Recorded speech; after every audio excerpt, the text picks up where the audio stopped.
नमस्कार दोस्तों, कक्षा 12 में आप सभी का स्वागत है।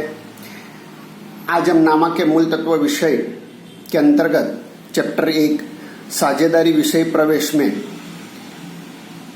साझेदार के आहरण पर ब्याज की गणना के बारे में पढ़ाई करने वाले हैं। आहरण ब्याज की गणना के लिए दोस्तों में सूत्र का उपयोग करना होगा। आहरण ब्याज I = PRN बट्टा 100, जहाँ ब्याज I, P माने मूलधन, जिस राशि का ब्याज गिनना है वो राशि, R = ब्याज की दर और N = अवधि कहा जाएगा। बच्चों, आहरण पर ब्याज गिनती करते वक्त अवधि में दो बातें यह आवश्यक है।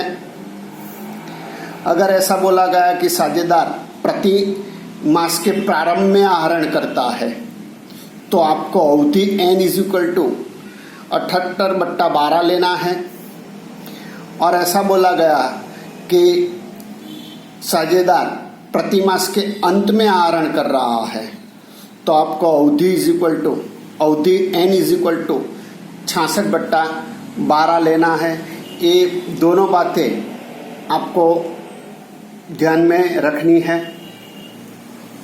तो इस सूत्र के अंतर्गत आहरण पर ब्याज की गणना किस प्रकार से होगी उसके बारे में आगे दो उदाहरण की पढ़ाई करेंगे। तो पहला उदाहरण देखें तो A और B एक पेढ़ी के साझेदार है। A प्रति मास के आरंभ में 400 का आहरण करता है और B प्रति मास के अंत में 400 का आहरण करता है। तो 12% की दर से आहरण ब्याज की गणना कीजिए। दोस्तों, एक साझेदार प्रति मास के प्रारंभ में और एक साझेदार प्रति मास के अंत में आहरण कर रहा है तो दोनों साझेदार का ब्याज गिनना होगा।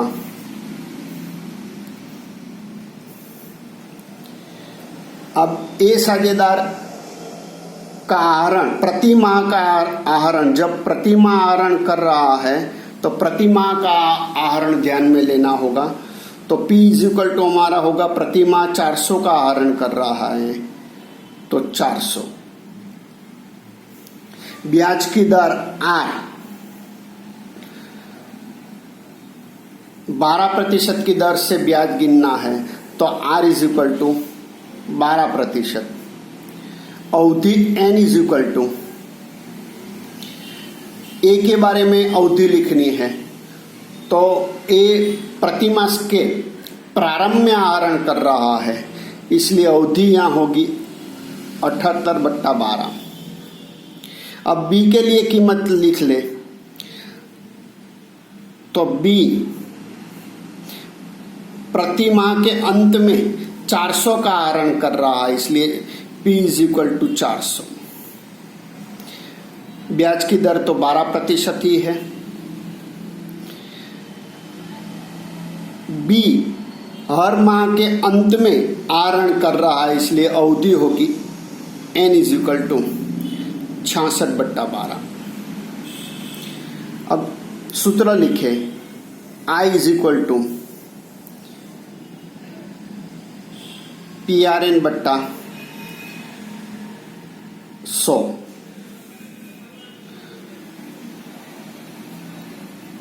तो P 400,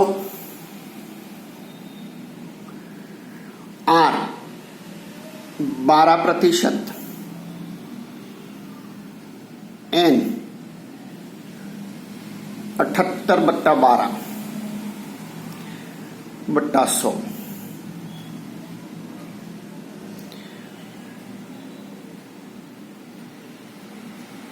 0 0 गए, 12 12 गए, बचा 4 गुना 78। तो 4 गुना 78 करने पर हमें आंसर मिलेगा 312। तो ए का ब्याज 312 मिल रहा है। बी के लिए ब्याज की गिनती करें तो I is equal to PRN बट्टा 100।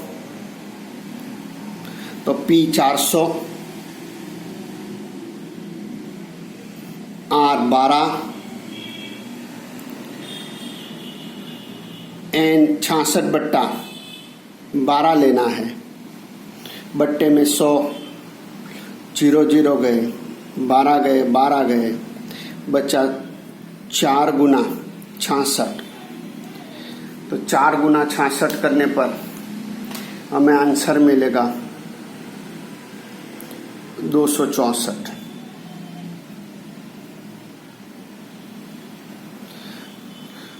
इस तरीके से ए का आहरण ब्याज हमें 312 और बी का आहरण हमें मिल रहा है 264।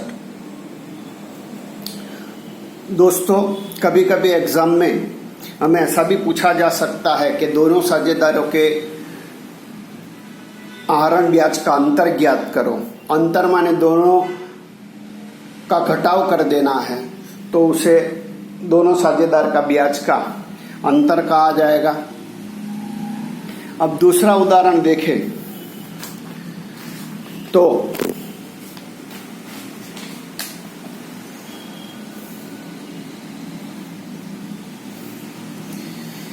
उदाहरण दूसरा, प्रेरणा, पारस और जयश्री एक साझेदारी पीढ़ी के साझेदार हैं। उनका आहरण निम्नानुसार था। प्रेरणा 1 जुलाई 2019 के दिन 15,000 आहरण कर रही है। पारस 31 अक्टूबर 2019 के दिन 24,000 का आहरण कर रहा है। और जयश्री ने प्रतिमास के प्रारंभ में समान रकम का आहरण किया है। जयश्री ने प्रति मास समान रकम का आहरण किया है। जयश्री का वार्षिक आहरण 12,000 है।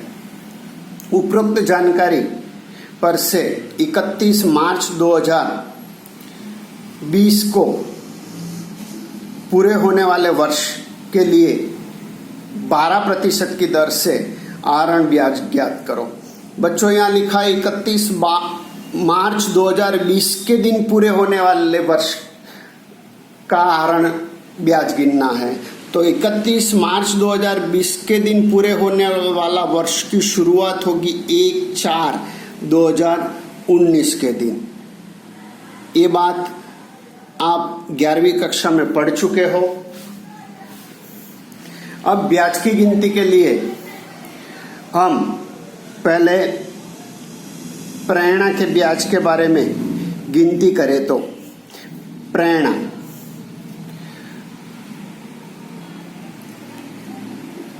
प्रेरणा की गिनती के लिए P इज इक्वल टू, प्रेरणा ने एक साथ 15,000 का एक साथ को आहरण कर लिया है, तो P is equal to 15,000।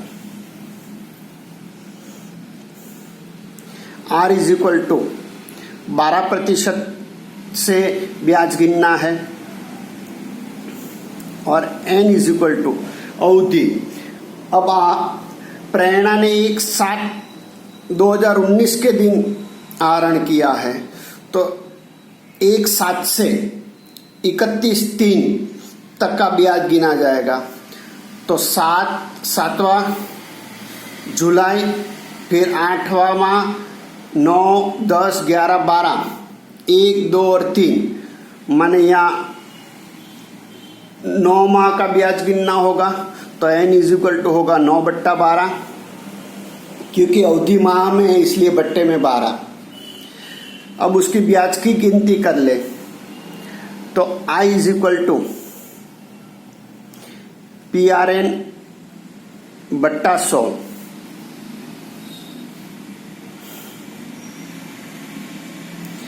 P 15,000 Guna R 12 गुना अवधि 9/12 बट्टे में 100 गुना भाग करने पर 12 यहाँ जाएगा तो 15,000 गुना 9/100 तो आंसर हमें मिलेगा I इज इक्वल टू 1350। तो प्रेरणा का आहरण ब्याज 1350 ज्ञात हुआ। अब पारस के ब्याज की गिनती करें।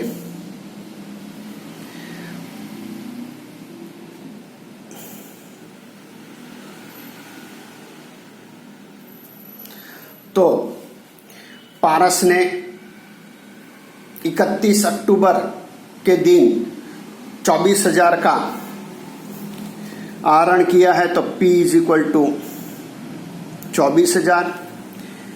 R 12% के हिसाब से ब्याज गिनना है तो 12 और अवधि N इज इक्वल टू 31 अक्टूबर माने अक्टूबर तो खत्म हो गया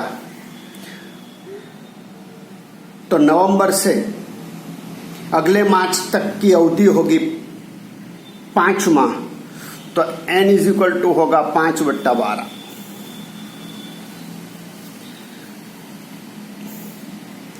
अब सूत्र रखें I is equal to PRN/100 तो P is equal to 24,000 R 12% अवधि 5 माह तो 5/12 गुना 100 12 गए 24,000 गुना 5/100 करने पर आपको आंसर मिलेगा 1200।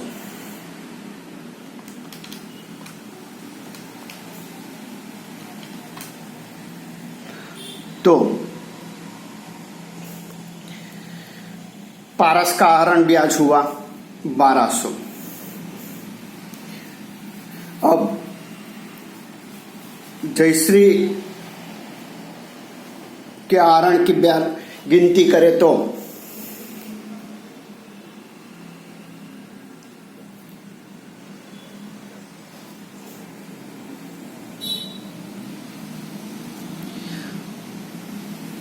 P। अब यहां हमें ऐसा बताया गया कि जयश्री ने प्रति मास के प्रारंभ में आहरण किया है और उसका वार्षिक आहरण 1,000 है। जब हर माह आहरण किया है तो हमें हर माह का आहरण यहाँ लिखना होगा। तो हर माह का जयश्री का आहरण होगा 1,000। कैसे? तो जयश्री ने पूरे साल का माने वार्षिक आहरण 12,000 है और साल में माह 12 माने 12,000/12 करने पर परिणाम 1,000 प्राप्त होगा। R इज इक्वल टू 12% के हिसाब से ब्याज की गिनती करनी है इसलिए 12। अवधि N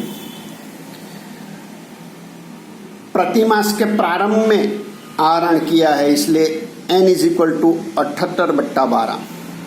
अब तो उदाहरण नंबर 1 जैसा ही एग्जाम्पल हो गया। I is equal to PRN/100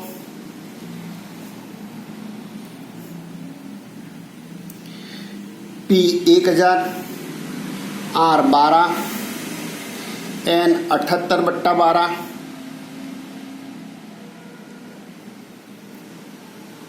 12 गए 2 0 गए तो बचा 10 गुना 78